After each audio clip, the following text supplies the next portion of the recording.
Estamos en el café de Diario 55, hoy con la presencia de un miembro del Consejo Administrativo del Jardín Botánico de Santiago. Además es un gran defensor de nuestros recursos naturales, es un ecologista, ambientalista, y con él estaremos conversando a propósito hoy de celebrarse un aniversario más de este Jardín Botánico de Santiago, este gran pulmón, este gran escape para aquellos que buscan pues tener un contacto con nuestra biodiversidad. Buenos días, Nelson, placer tenerte por aquí con nosotros. Buenos días. Yo no puedo dejar de agradecer a Adalberto y a ustedes tenerme aquí con la queja de que hacía ya más de un año que no venía. Ustedes no me pueden abandonar. Es cierto, Así es cierto. Hay un mea culpa ahí, en ese sentido. Adalberto, el culpable. Es cierto. Hoy está de aniversario, 2018 se inauguró el parque. Sí, tal día como hoy, el 23 de abril de 2018, se hizo la apertura formal al público de este proyecto, que como siempre hemos dicho, se inaugura como un bebé, ¿verdad? Gateando apenas, y que ya hoy hace, aunque sea solito, 6 años después ya es un proyecto avanzado en el proceso de aplicación del plan maestro que se concibió y que le ha dado a Santiago 650.000 metros cuadrados de más verde y de más espacio para la sociedad. ¿Cuáles han sido los principales logros de estos 6 años? Mira, el principal logro de una institución como esta ha sido lograr la institucionalidad y la sostenibilidad, o sea, mantenerla en pie. ¿Por qué digo esto? Porque es indiscutible que el tema ambiental desde el punto de vista de áreas verdes, desde el punto de vista de proyectos sociales que no son con fines lucrativos, es una debilidad de nuestros sistemas, no solamente de gobierno nacional, sino también de gobierno municipal. Entonces, el mantener este tipo de instituciones a nivel nacional es un poco difícil, es retador, y lograr la institucionalidad que tiene el jardín, que es un proyecto por el que ya han pasado, por decirte algo, 3 senadores distintos, 5 ministros de medio ambiente, 4 gobernadores, bueno, en este caso 3 alcaldes, uno de la ciudad, ¿verdad? Y 2 de la San Francisco de Jacagua. Es de por sí, cuando tú tienes esas evoluciones en el funcionariado del Consejo de Administración y que se ha hecho de manera armónica, que no ha habido una contradicción en los procesos de cambios de política, sino que se ha respetado el plan maestro y las estrategias trazadas, ya es de por sí el principal de los logros desde el punto de vista institucional. Ahora, si vamos a los logros desde el punto de vista de crecimiento, es cierto que nosotros planificamos que a 5 años el jardín iba a estar en el momento que está hoy. Digamos que tenemos un año de retraso, pero hay que pedirle a la gente benevolencia en el sentido de que tuvimos 2 años casi paralizados con el tema de la pandemia desde el punto de vista de infraestructura. Inmediatamente sobrepasamos ese momento de pandemia, lo de infraestructura se ha redoblado pero con creces. Cuando dice infraestructura, ¿se refiere a que se debieron construir cosas que no están construidas todavía? Sí, claro. Como decía hace un rato, hay un plan maestro concebido a 10 años. Y dijimos, a 5 años nosotros tenemos que tener listo algo que se llama el centro de visitantes, un ecoteatro, un parque infantil, un salón multiusos y 3 gazebos. De todo eso que te mencioné, hay 3 listas, 2 en construcción y 1 por construir. Está el multiusos, el salón de eventos, está uno de los gazebos, está en proceso ahora de construcción el ecoteatro y se inicia la próxima semana la construcción del centro de visitantes. El parque infantil está en pleno uso, hermoso y vibrante, entonces esas obras son las que debieron construirse de acuerdo a una planificación, porque como repetí ahorita, los jardines botánicos no se inauguran hechos por muchas razones, sino que se van haciendo por etapas y en esas etapas estamos ahora. Entonces, una de las principales propuestas, Nelson, al principio recuerdo, era el mariposario, el mismo Cristo que está ahí. ¿Qué otras cosas o elementos se han añadido aparte de lo que mencionaste ahora? Mira, para nosotros el más no tiene en teoría que ver con la parte ambiental, en teoría. En la práctica es un eje transversal de la dinámica del jardín. El más emblemático de los espacios que está habilitado, que no lo estaba en principio, es el parque infantil. Y te voy a decir por qué es emblemático desde el punto de vista nuestro y tiene que ver con lo ambiental. Es que nosotros recibimos diariamente decenas de niños, hay días que hay 500, 1000, 2000 niños de escuelas distintas y van a un recorrido educacional, poco recreativo por el jardín de las escuelas y colegios. Sin embargo, cuando te llega el fin de semana, tú puedes ir a jugar con los niños un poco y demás, pero a un niño que todavía no está concientizado, que no necesariamente es fanático de la defensa de la naturaleza, tú tienes que ponerle un atractivo. Entonces, en el parque infantil, por decirte algo, el domingo pasado había una dinámica cultural en la que tú atraes cientos de niños que además entonces terminan interesándose en el tema ambiental porque tú lo enfocas en ese contexto. Entonces, el parque infantil, además del mariposario, son dos de los atractivos más interesantes. El otro es el salón multiusos que al sector ajeno a los temas ambientales también, por ejemplo, el sector empresarial, todo diciembre el salón estuvo lleno de actividades desde el punto de vista de sociales y de actividades también culturales en ese salón que tiene capacidad para 600 personas sentadas y para 200 personas en modo restaurante, ¿verdad?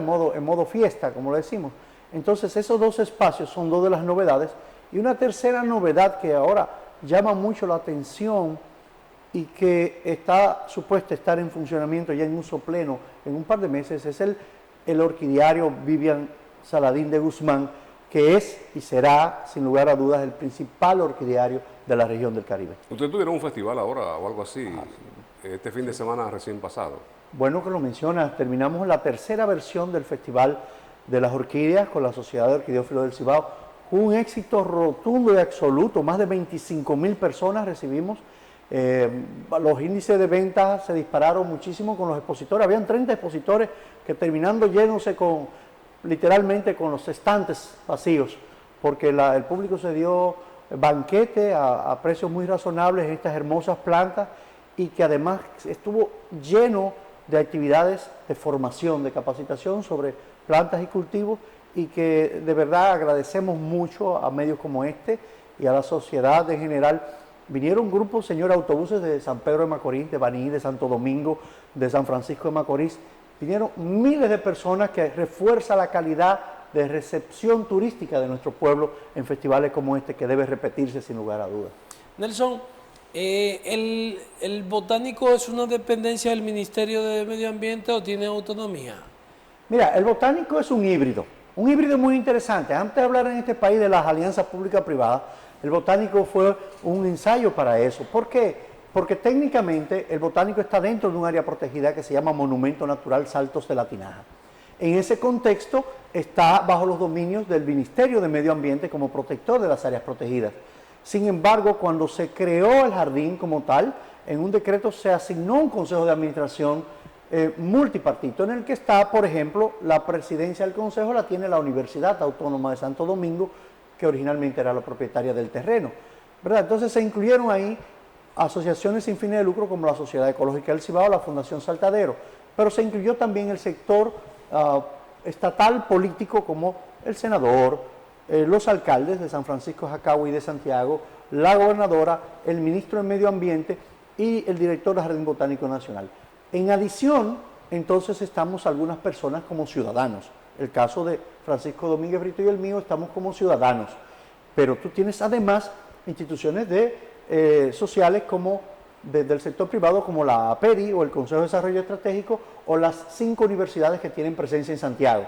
De ahí que es una alianza público-privada que maneja las políticas del jardín con una dependencia, digamos, de protección del Ministerio de Medio Ambiente y una dependencia de recursos de todo el que aporte. Administrativamente, ¿cómo se mantiene el jardín? Se mantiene, el Consejo de Administración mantiene la empleomanía, que en este momento ronda las 190 y tantos, 100 personas.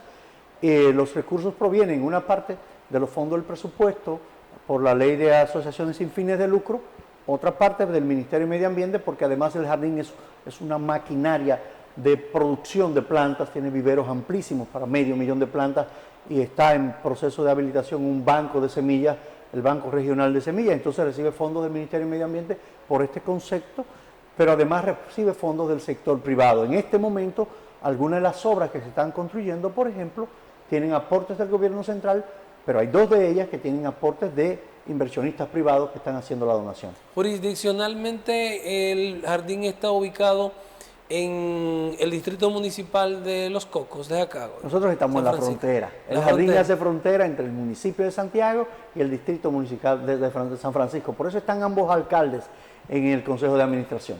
Ya. ¿Y reciben apoyo verdadero o solamente en los papeles? Por eso están ambos alcaldes en el Consejo de Administración. Nosotros tenemos la esperanza de que ahora que estaremos en 2 semanas juramentando los nuevos integrantes, los 2 alcaldes nuevos, tenemos la esperanza de que tengamos una integración un poquito más efectiva. Debo decir, ha habido algo de apoyo, no quizás como la ciudad necesita y aspira, pero sí tuvimos una participación positiva de los alcaldes salientes y queremos que esta se refuerce, se duplique o se multiplique en este momento con los nuevos alcaldes. Además de la recreación, el esparcimiento y el contacto con la naturaleza ha sido un espacio también para la salud. Hemos visto muchos grupos, actividades, entidades que van hasta el Parque Jardín Botánico pues, a desarrollar caminatas y otro tipo de eventos, los cuales pues han recibido un gran apoyo y respaldo. Mira, la educación y la salud son los 2 componentes en que nosotros decimos que el Jardín Botánico no es solo una área protegida cualquiera, no es un parque cualquiera. Estamos hablando de que solamente en senderos y trillos el jardín tiene 10 kilómetros. Eso significa que cualquier caminata, que se han hecho maratones como tal, pero las caminatas 10K, 5K, 7K son muy comunes y a lo largo del año tenemos el privilegio de acoger a instituciones de beneficencia que la hacen, algunos voluntariados. La caminata de Rojo por la Mujer, recientemente Radio Amistad con la Arquidiócesis de Santiago también realizó una caminata hermosísima. Los grupos de interés en temas de salud lo utilizan mucho y es para nosotros de mucho beneplácito que los voluntariados de niños especiales también tenemos nuestras puertas abiertas y también de envejecientes, y eso se realizan a lo largo del año. Entonces, porque el tema salud, el tema salud mental, especialmente salud mental, es quizá uno de los ejes en el que espacios como este tienen un privilegio, y me explico. Si nos retrotraemos a los días de pandemia, en lo que una decisión del gobierno fue cerrar los parques, el Consejo de Administración, digamos en una medida de bien común, dijo, pero espérate, si la idea es que nos distanciemos un poco, pero que no perdamos el sentido de que hay que salvar la salud mental, vamos a mantener el jardín abierto, porque el jardín tiene 650.000 metros. Hay días en que hay 5.000 personas y tú ni cuentas te da porque están disgregados uno por acá y otro por allá, y el jardín se mantuvo abierto durante la pandemia para el Club de Caminantes, primero para el Club de Caminantes y para el personal de primera línea, para Cruz Roja, para personal sanitario, bomberos, policías, porque es que había que dar la oportunidad a la gente, y se ha mantenido así.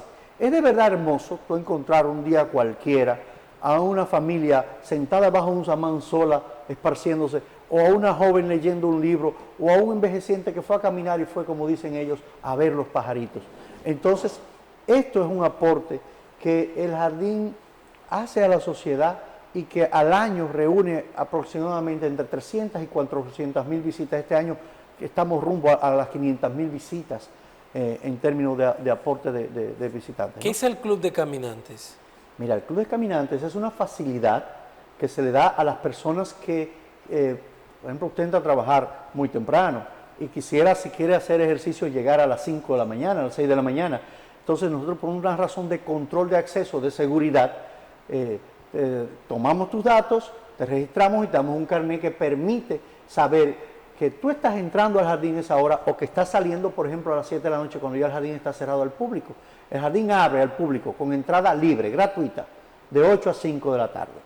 Antes de las 8 y después de las 5, si tú eres miembro del club, tú tienes derecho a ir a caminar al jardín. Entonces, este registro, esta inscripción, tiene un costo de apenas 2.000 pesos por año por familia y te da esa posibilidad de entrar a caminar y a hacer yoga o simplemente a distraerte en un espacio seguro y controlado.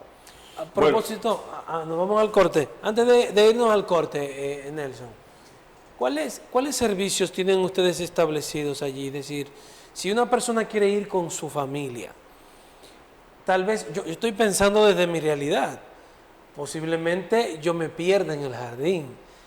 O se pierda ese elemento educativo que hay disponible en el jardín, pero que yo soy un neófito en materia medioambiental. Entonces, ¿tienen ustedes servicios de guía?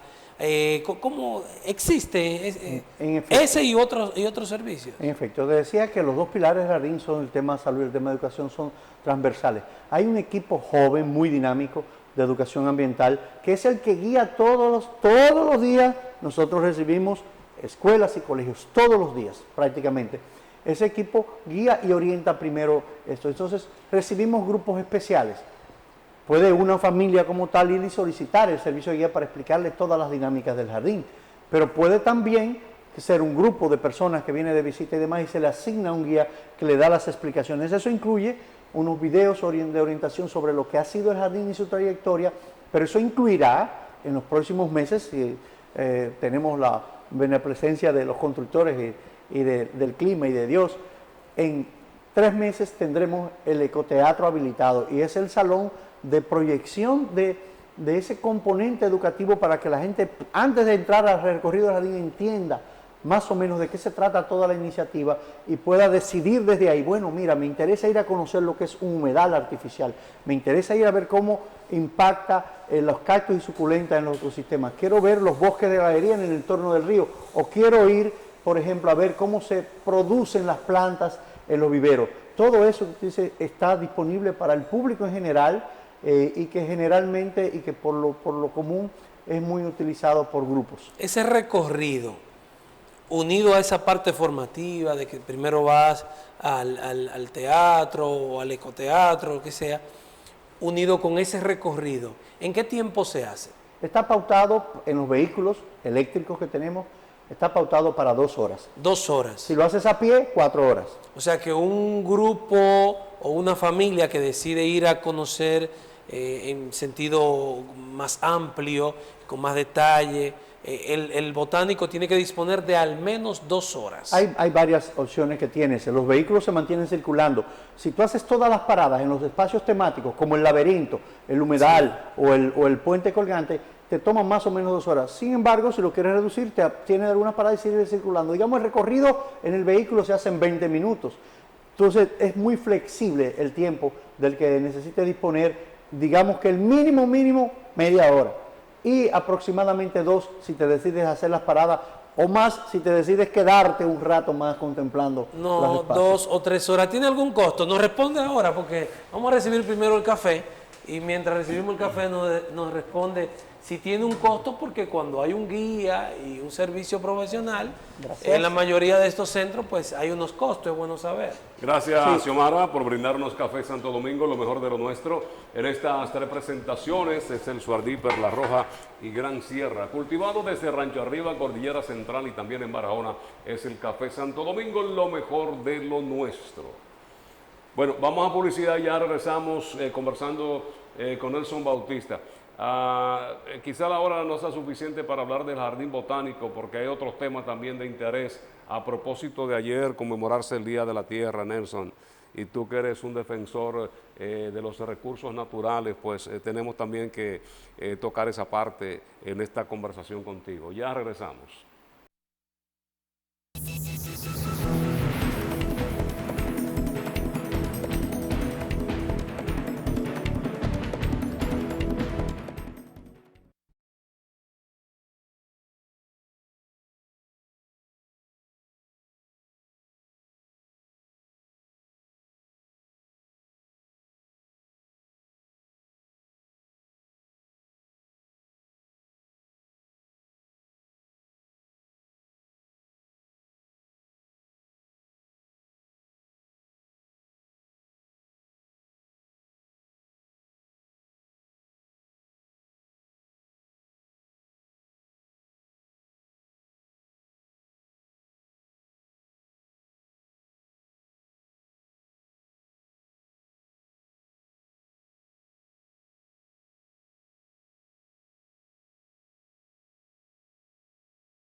Miembro del Consejo de Administración del Jardín Botánico de Santiago, Nelson Bautista, nos acompaña en esta mañana del Café de Diario 55.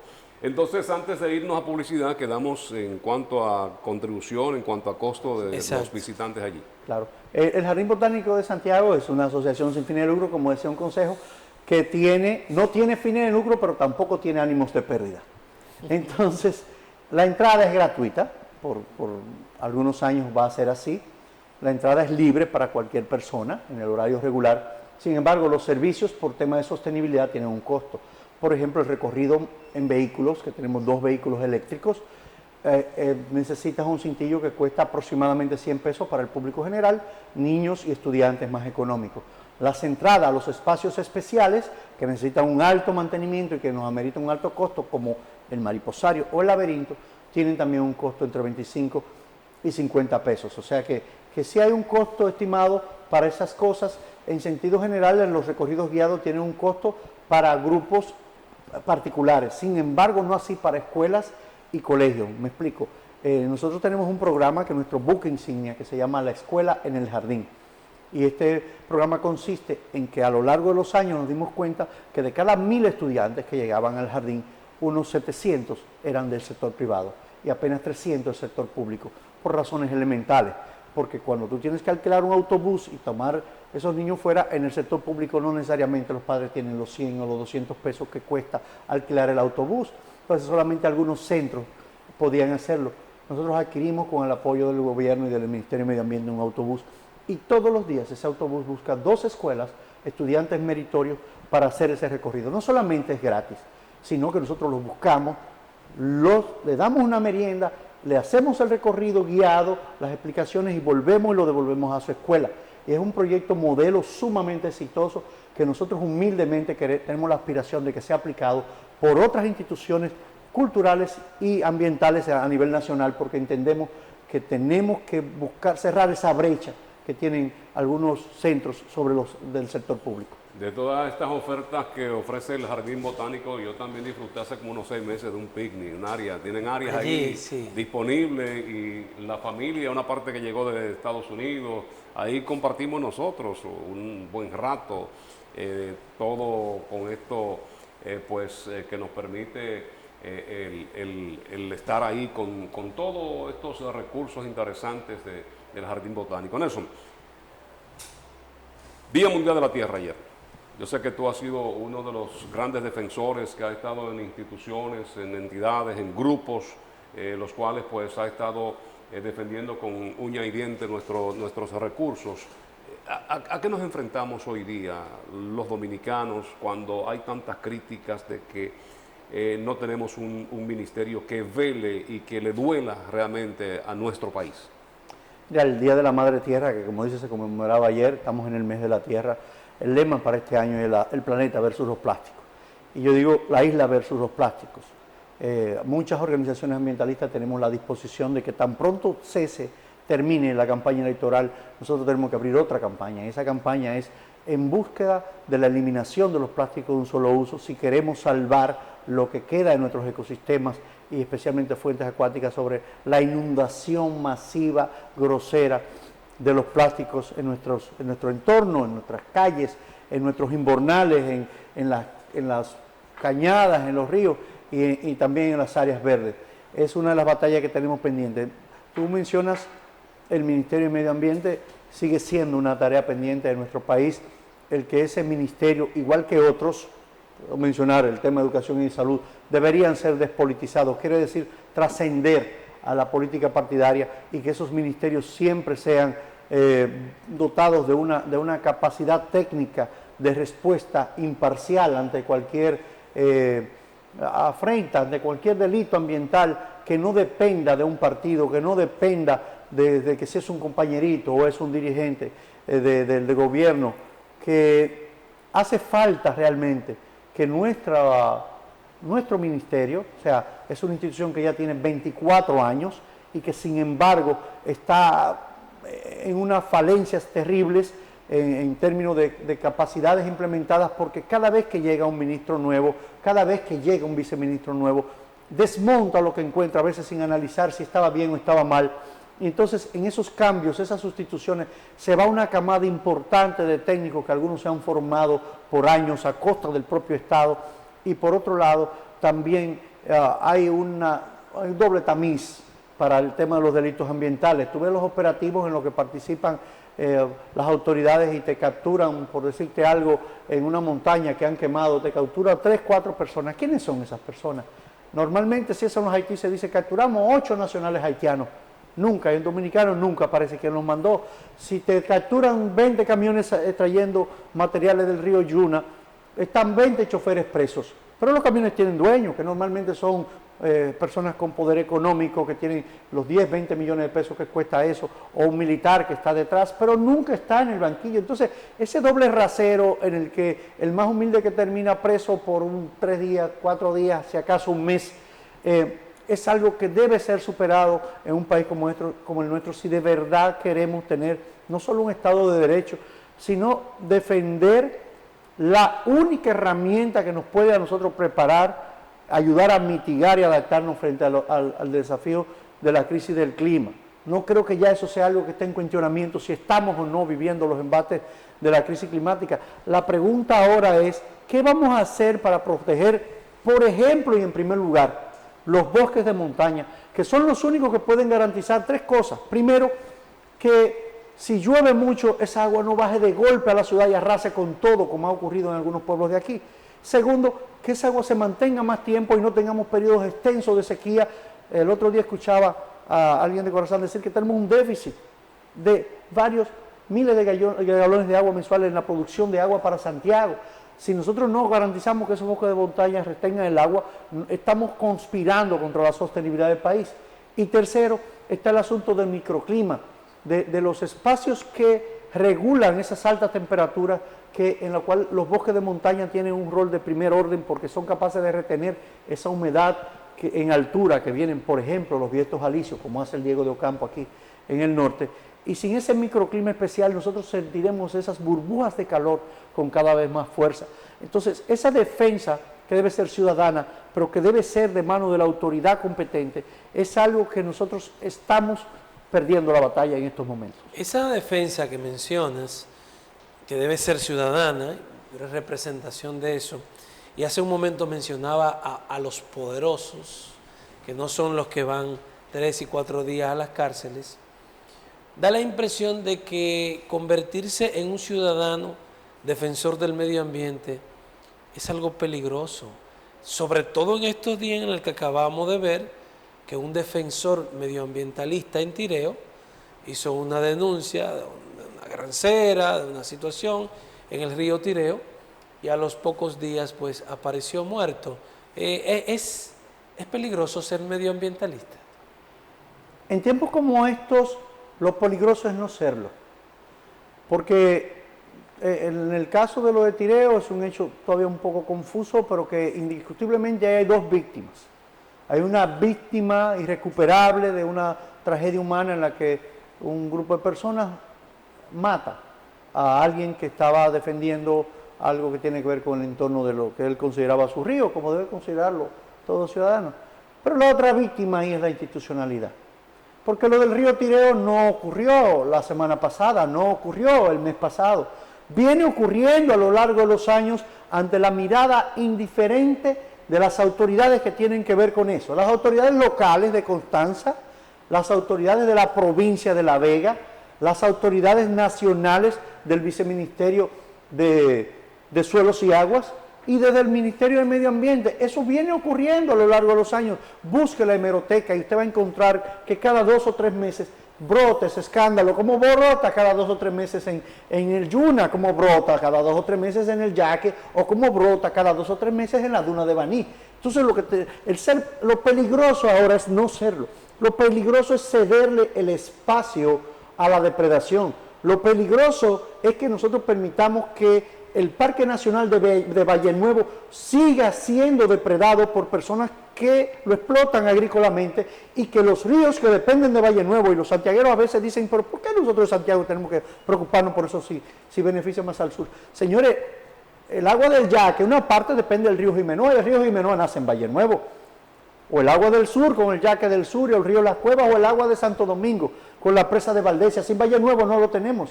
Entonces, cuando tú permites que desprende Valle Nuevo, también estás permitiendo en parte que te dañen el Yuna, cuya parte de sus aguas nacen en la zona alta de Blanco. Entonces, no serlo es lo peligroso, no a corto plazo, sino a largo plazo. La responsabilidad debe de ser la norma y eso va a frenar. Las respuestas contundentes deben de ser dadas por la sociedad y por el sistema de justicia para que este tipo de cosas no se convierta en un precedente que amedrente a los buenos ciudadanos que están haciendo lo correcto, que es defender el patrimonio de todos. Nelson, ¿qué pasó con aquel proyecto que estuviste involucrado con Valle Nuevo, precisamente, como lo mencionas? ¿Qué pasó ahí?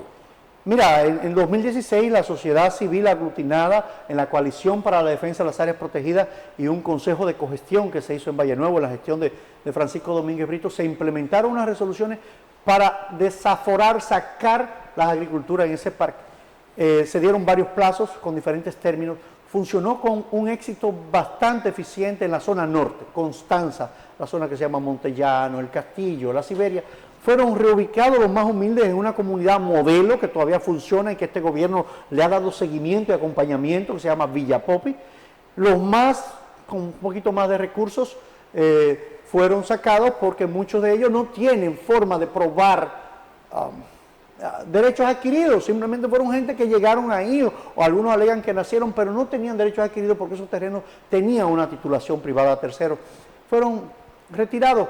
Y cuando se renuncia a la gestión de Domínguez Brito, el próximo ministro simplemente no le dio importancia y permitió que en la frontera sur, que faltaba por resarcir, que significa Ocoa, la zona de Rancho Arriba, la zona de La Horma, ese contexto, que era la zona más intensamente agrícola explotada en esa región, pues él no solamente desestimuló ese plazo que tenían para salir, sino que los estimuló a cambiar la matriz de cultivo y llenar eso de aguacate. Entonces, eso queda ahí en la gestión de este gobierno. A partir de 2020, el gobierno decide, una medida absolutamente absurda, darse un tiro en el pie. ¿Me explico? Ya que se había ejecutado el desalojo de Constanza, por presiones políticas decide darle dinero, pagarle a gente por 600 millones de pesos a un grupo de personas que ya habían sido sacados de ahí, que tenían 10, 20 años explotando, sacando millones agrícolas, de recursos agrícolas de ahí. Al pagarle a esas personas sin derechos adquiridos, levanto la mano y digo, todo el que tenga derechos adquiridos hay que resarcirlo. Todo el que tenga un título o un documento válido hay que resarcirlo. Pero tú no puedes agarrar a mansos y cimarrones y darle dinero a gente que simplemente ocupó un terreno particular, que era primero del Estado, patrimonio nacional, y segundo, algunos tienen titulación privada y fueron invadidos, sin ser resarcidos los reales dueños. Entonces, al darle esos 600 millones de pesos al lado Constanza, se da ese tiro en el pie porque ahora no puede caminar con la fortaleza que amerita en el lado Ocoa. ¿Qué resulta en el lado Ocoa? Bueno, que ellos deciden censar de nuevo toda esa población y se encuentran que ese grupo de, entre comillas, propietarios, ahí hay 7 a 10 personas con títulos reales, de los 200, 300 y pico que hay censados, han reclamado que como les pagaron en el lado Constanza hay que pagarle a ellos. Y eso asciende, ese censo, entre comillas, digo entre comillas porque el censo era para saber lo que había y se decidió darle un valor económico, cuesta o le costaría al país y al gobierno casi 3.000 millones de pesos para tú desalojar Valle Nuevo, gracias a ese mal precedente que se sentó en el lado de Constanza y que ahora el gobierno, bueno, pues tiene dos caminos. ¿Qué hace? Va a buscar los 3.000 millones de pesos de su dinero suyo y el suyo y el mío, y para dárselo a esas personas que, insisto, la mayoría no tienen derechos adquiridos, o va a aplicar la ley como debió aplicarse con los plazos que estaban establecidos y que, ojo, la mayoría no solo estaban de acuerdo, sino que con la mediación de 3 personas que puedo mencionar ahora, de Hipólito Mejía, de Monseñor, que estaba en Baní, que renunciante recientemente, Masalles, y del presidente de la YAC de ese momento, que era Omar, ¿verdad? Osmar Benítez, buscaron la mediación para permitirles una última cosecha, porque tenían unas semillas de cebolla financiadas por el Banco Agrícola y de fresas, y que en 6 meses ellos iban a ayudar a que salieran. Eso fue un acuerdo que se hizo. Sin embargo, la siguiente gestión del Ministerio de Medio Ambiente se olvidó de ese acuerdo y ahora vienen aquellos polvos, traen estos lodos, que esa gente no quiere salir de ahí a pesar de todos esos plazos extendidos que se le ¿Y dieron. esa área no es protegida? Eso es un parque nacional, le hace suyo y mío, patrimonio del país, patrimonio llamado la madre de las aguas, del cual dependen el suministro de agua por lo menos para 7 de cada 10 dominicanos, sea agua potable de consumo como casi 1 millón de capitaleños, o sea agua de irrigación como las que llegan al norte y llegan al sur. O sea, que es un sitio que no tiene de otra, es sí o sí hay que protegerlo, a menos que usted lo que quiera es que la isla, del punto de vista ambiental, simplemente colapse. ¿Y desde cuándo eso es parque nacional? Eso es parque nacional, yendo por parte, ha tenido a lo largo de los años varias categorías de protección. La más severa de ellas fue en el año 1983, con un decreto del presidente de entonces, Salvador Jorge Blanco, y luego fue reasumida por la ley 202 del año 2004, por la ley sectorial de áreas protegidas. O sea, que tiene ya poco más o menos 50 años de estar protegidos. Todo el que entró ahí después que eso es área protegida es alguien que no tiene derecho a estar ahí porque ya la ley lo prohíbe. Entonces no es preso que debe ir el que se mete en un área protegida. Bueno, para ser consecuente con lo que nosotros demandamos en cualquier área protegida, vuelvo a lo de los grandes y los chiquitos. Si usted o yo agarramos aquí en Diego de Ocampo y hacemos una parcelita de subsistencia de unos 200 metros para sembrar una yuquita o unos platanitos, es muy probable que, como dicen por ahí, no lleven de este alto. Pero una persona que tiene la fuerza económica para invertir 200 millones de pesos en un sistema de riego allá arriba y de sacarle una cosecha 300 millones al año de zanahorias o de papa o de fresa, esa persona literalmente ahora hay que resarcirlo. Ahora no es someterlo a la justicia por el daño ambiental, no, es resarcirlo. Y ahí es donde estamos dando el mal ejemplo, porque si le permitimos eso, a esos que están ahí. ¿Y qué va a pasar con los que tienen 60.000 tareas de aguacate en Sierra de Bauruco, allá en el corazón del sur? ¿Cuántos millones hay que darle a ellos? ¿Hay algún otro precedente a nivel mundial de que un individuo que debió ir preso por haber invadido un área protegida se le termine dando dinero? Yo no dudo que lo haya. Aquí en el país ha sido una constante, es que se trate de buscarle un bajadero. Si nos vamos unos años atrás, el presidente Balaguer trató de reubicar los propietarios de los haitises y le hizo proyectos habitacionales y demás. Algunos de ellos volvieron, pero en sentido general sacó a muchos propietarios, le dio tierra en otro lado y llegó a lo más lejos que se llegó fue al sistema de permuta.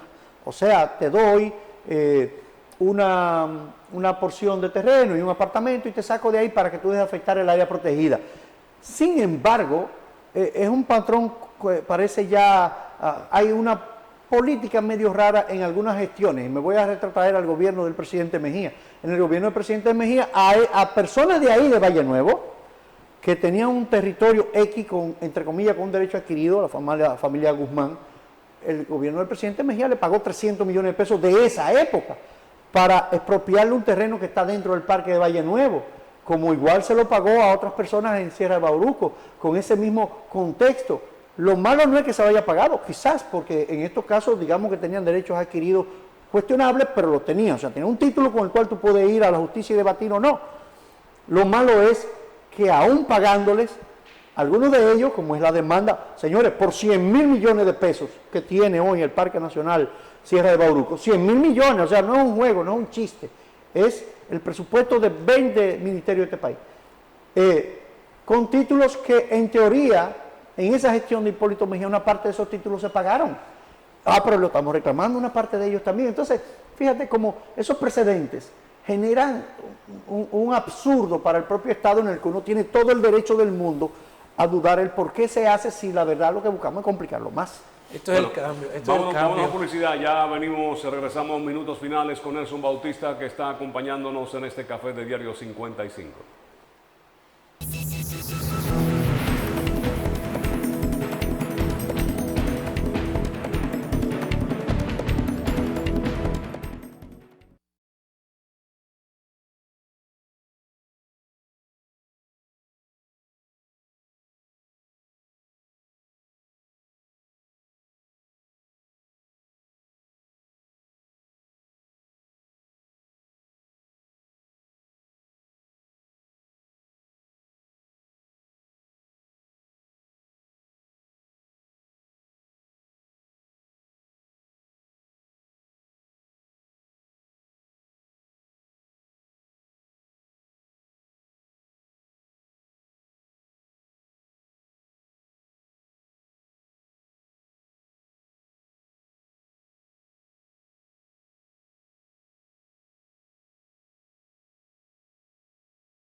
Nelson Bautista está con nosotros, es miembro del Consejo Administrativo del Jardín Botánico, una primera parte en la que hablamos sobre precisamente este aniversario. Desde el 2018 pues viene operando de forma eficiente y incrementando la cantidad de visitantes que llegan hasta allí y abordando temas de interés nacional que tienen que ver con nuestros recursos naturales. Nelson, no tenemos una ley débil, porque vemos gente depredadores que a veces pues están incautando camiones cargados de troncos y bueno, a los pocos días pues ya resuelto el asunto, igual que los mismos que están en los ríos. No hay que modificar la ley, no hay que fortalecer para tener sanciones mucho más drásticas.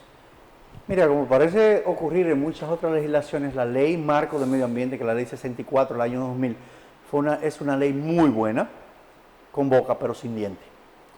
Ella habla pero no muerde. Entonces, por ahí empieza alguna debilidad. Sin embargo, ha sido complementada después con otras legislaciones como la ley forestal, la ley sectorial de áreas protegidas y así sucesivamente. Hay una serie de leyes sectoriales que se pueden aplicar en estos casos. Si tú preguntas si se debe modificar para hacerla más fuerte, sí, opino que hay que legislar para penalizar con más fuerza los delitos ambientales, más allá de la parte civil, también la parte penal, ¿verdad? Pero, ahí viene el pero, con lo que existe hoy, si las instituciones llamadas a aplicarla tuvieran un poquito más de resiedumbre y de fuerza, pudiéramos disuadir mucho más los delitos ambientales. Y me explico, mucha gente le carga siempre el dado al Ministerio de Medio Ambiente. Ya dije que tiene muchas falencias, es verdad, pero aun cuando llegan funcionarios que tienen la intención, como los hay en esta gestión, hay muchos funcionarios, siempre he dicho, la mayoría de los técnicos de medio ambiente son gente muy valiosa y que se la juegan por este país, pero tú tienes los sistemas de consecuencia. ¿Cuáles son?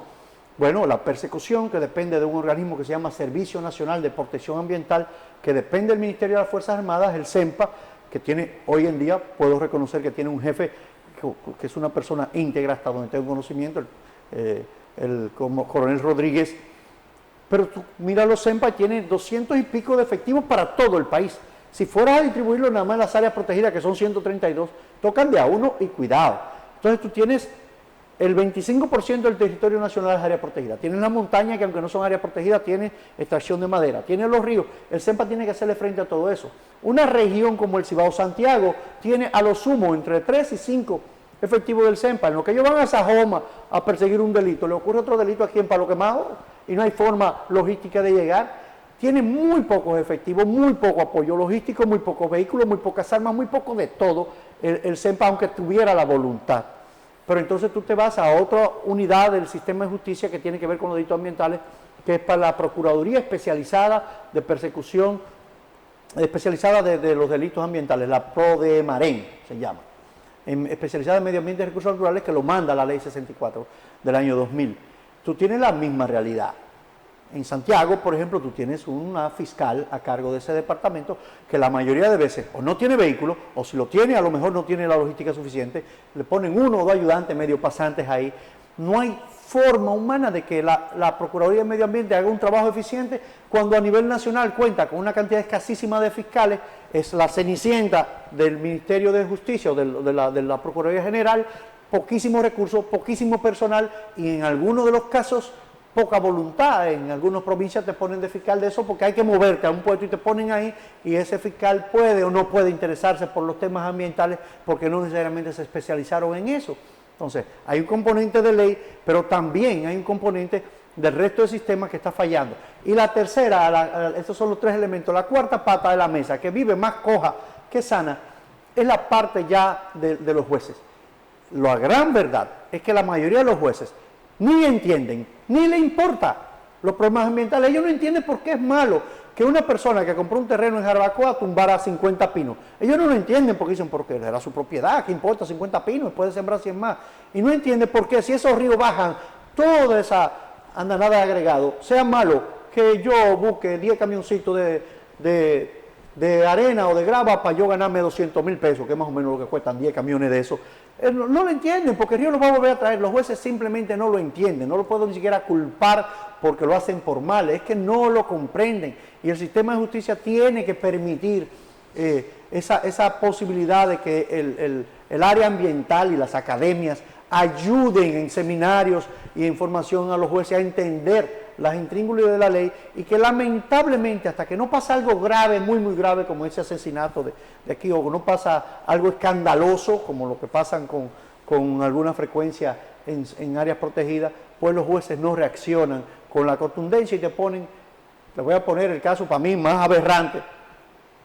El año pasado recordarán que duramos varios meses con un incendio en el Parque Nacional de Valle Nuevo. 50 kilómetros cuadrados de bosques se quemaron, lo que no se ha sembrado en muchos años, por más por activos de reforestación y cosas de eso. Se determina que un agricultor, funcionario del gobierno, o sea, empleado público, en el lado Ocoa, tenía una parcelita, le dio candela, como decimos en el Cibao, y se fue el fuego para arriba. ¿Cuántos días duró preso? Denme un número. No tenemos Creo que el día que lo llevaron detenido amaneció preso para el otro día y lo despacharon con presentación periódica. Si alguien ha escuchado hablar alguna otra vez de qué pasó con él, la respuesta es nada. Como no pasó nada con el que quemó 300.000 metros de mangles en Samaná, que si fue por las aguas, que si lo quemaron, no se sabe porque no hay consecuencias. Entonces, mientras eso ocurra, pues el incentivo para seguir dando candela, para seguir tumbando, para seguir sacando agregados, va a ser alto. Culpa de todos nosotros, del sistema de justicia, del medio ambiente y del sistema de persecución que tenemos. un ecocidio. Ecocidios generales, así es. Mire, ya no nos terminó el tiempo. Yo quisiera aprovechar ya, en un minuto, Nelson, hay una ley depositada sobre agua. ¿Esto favorece a la población o favorece a empresarios? Mira, he estado en primera línea en las discusiones con la mesa de agua. Si me preguntas a mí, en este momento es la mejor, es la más posible. He escuchado cualquier cantidad de discusiones y rumores que lo que quieren con la ley es privatizar el agua o no. Hay muchos proyectos de ley diferentes. El que se consensuó de último, tanto en el Consejo en el CES, en la mesa del diálogo, como la que tuve la oportunidad de ver que se discutió en la UAS, no tiene componentes de privatización en eso. Tiene mejoras en algunos párrafos para despejar cualquier duda. Sin embargo, siento que tú seguir boicoteando una ley de agua que es vital y cosas, alegando que lo que queremos es privatizar, siento que le hace más mal que bien a esto. Lo que le hace bien es que eso llegue a una discusión y que nos aseguremos de poner todo periquito. Señores, el agua es un bien inalienable, inembargable y que no puede ser privatizado en su contexto. El Estado es dueño de las aguas, es un derecho constitucional, es un derecho que no tiene forma ninguna de pasar a eso. ¿Qué va a resolver la ley? La ley va a resolver, para mí lo más importante es la gobernanza. ¿Qué es la gobernanza? Vamos a poner este caso puntual. Tú tienes un sistema de presas aquí que es Taberabeo. Ese complejo de presas abastece todas las aguas desde aquí hasta Montecristi. Sin una gobernanza adecuada, ¿cómo tú decides entre darle agua a las poblaciones de Santiago, de Mao, de Navarrete, Esperanza, o tú la usas en el riego de las fincas de arroz? Sin una gobernanza adecuada, ¿cómo tú sabes cuánto cuesta ese recurso? A ti que eres productor agrícola, ok, y te lo damos, entre comillas, a una cuota bajita, pero tú tienes que tener alguna herramienta que permita valorizar mejor este recurso, el decir, mira, para que siga habiendo agua tenemos que proteger la montaña. ¿Dónde va a salir ese dinero? También tú vas a resolver temas de conflictos elementales. Frank compra un terreno y le pasa un río por el medio. ¿Qué puede hacer Frank con ese río? ¿Lo puede represar o no lo puede represar? ¿Puede impedir que yo, ciudadano común, vaya y haga uso de esa agua que dice el Estado que también es mía? O sea, resuelve muchas instancias y muchos conflictos de gobernanza, porque en este momento la autoridad del agua del país está muy difusa. Tú tienes al INDRI, que tiene un componente, tú tienes a GEI, que tiene otro componente, tú tienes al Medio Ambiente, que maneja unos cuantos componentes, tienes el Ministerio de Economía, que dice que eso es un bien económico, y que la razón grande por la que en 10 años no se ha aprobado una ley de agua, no es por privatización, ha sido una disputa entre los ministros normalmente, se ha dado por 10 años. El de Economía quiere tener el control y el de Medio Ambiente lo quiere tener. Por eso no se aprobó en 2016, por eso no se aprobó en el 18, por eso no se aprobó en el 20, y en este momento por otras causas. Pero esas son las reales consecuencias. No, privatización no creo que haya posibilidad ninguna. Interesante conversar con Nelson. Caramba, el tiempo es, a propósito de los temas que se han estado hablando por ahí, de dictadura, ese es el tiempo. Ya nos impide el poder conversar y continuar con esta entrevista. A ustedes gracias por la sintonía. Nelson Bautista es miembro del Consejo Directivo Administrativo del Jardín Botánico y, como escucharon ustedes, un gran conocedor de estos temas medioambientalistas. Gracias por la sintonía. Lenis Tejada Betancur, Adalberto de León en la producción general, Frank Rodríguez y todo el equipo que conforman Las Mañanas en el 55. Agradecemos su sintonía. Mañana, después de la misa, aquí nos reencontramos una vez más. 24 de abril, nos remonta a 1965. Gracias por acompañarnos.